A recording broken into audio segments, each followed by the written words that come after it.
Faster than a speeding bullet. More powerful than a locomotive.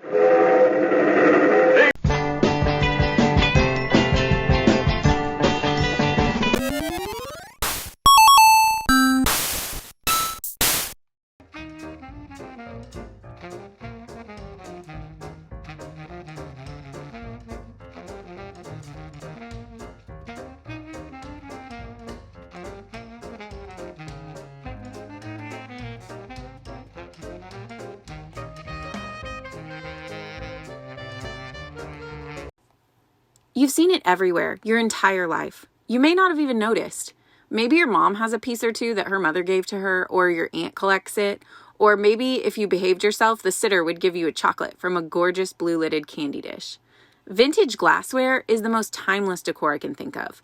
It's hard to beat the practicality combined with alluring colors and patterns that seem to mix beautifully with every single style. Me personally, I remember my Nana collecting Miss America Depression glass throughout my childhood. As I grew, her collection did too. Safe behind glass, it was a sea of glittering pink angles. Maybe it was her love of vintage glassware that influenced me to use it as much as I could in almost every picture I've ever created.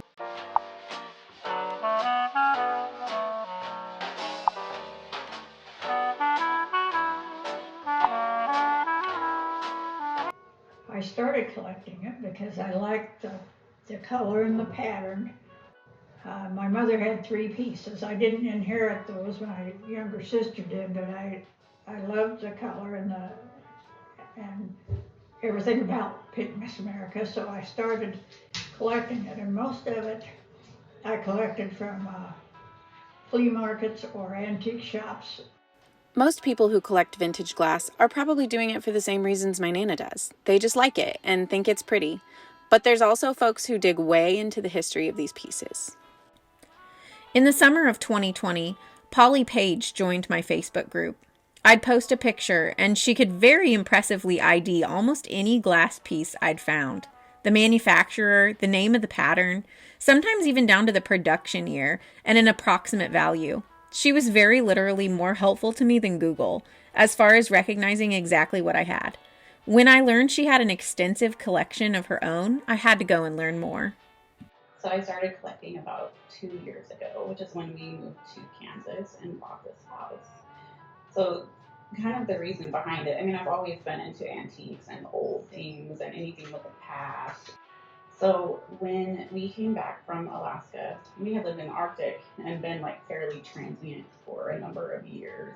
I started unpacking a lot of my things that my mom had been storing for me. And one of them was a pitcher that's in the kitchen, like a big glass pitcher. And it's actually very old. My grandmother gave it to me, and she had found it in the desert out in Tucumcari, New Mexico. So there was this whole kind of nostalgic, interesting adventure story with my grandmother, riding horseback and finding this old saloon, and she found a gilded mirror and this picture, and it's sun purpled. It's not worth anything, but it is to me because it was kind of the whole thing around it. Initially, the whole thing started because I just wanted to know more about a picture that my grandmother had passed down to me, and then I got really into it with all the colors and the uniqueness of it. Polly seems to have a mental textbook of everything vintage glass. I'm especially fascinated to hear about the use of uranium in glass, which makes it glow under a black light. These pieces have been circulating for over 100 years. So the color is from a very minute amount of uranium put into the glass to give it the green color. I mean, they didn't necessarily know that it glowed back then. They weren't putting black lights on it or anything like that. Glassware is a perfect demonstration of the value that secondhand items can hold. They often have a deep history within individual families and rich technical histories too. Pay attention at your next family get-together. Ask older relatives where they got things. You may be surprised with a story.